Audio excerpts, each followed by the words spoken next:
Tama ang hinala ko. Tinitake over ni Titan ang katawan ni Julius.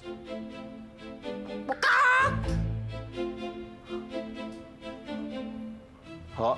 Ang ibig sabihin, dahil sinasabi mo na paboritong mong manok si Titan, magiging manok ang kaisa-isa mong anak na si Julius.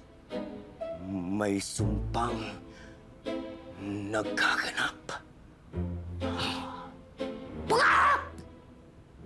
Tay, kailan mo sinabi yan?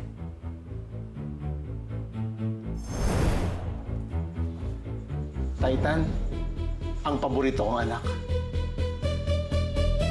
Yan. Hindi, sinabi ko lang yan dahil ganun naman ako sa lahat ng manok ko eh. Ganun ho ba talaga? Magiging manok ang anak ko dahil dun lang? May kaakibat pa yun. Ha? Ano po?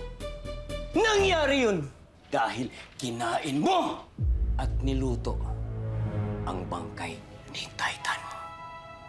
Ano? Ginawa mo yon?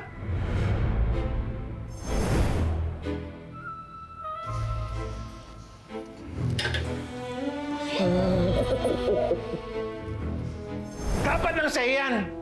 Ginawa mo yan kay Titan? Ha? Wala namang ginagawa sa'yo manok. Hindi mo na nga nilibing. Kinain mo pa. Ha?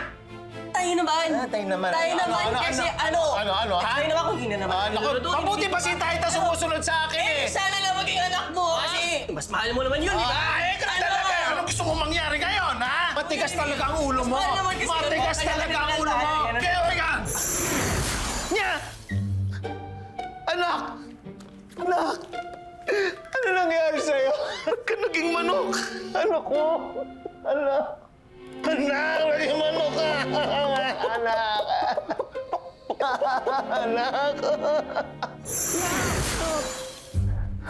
Anak, naging tao ka na! Naging tao ka na!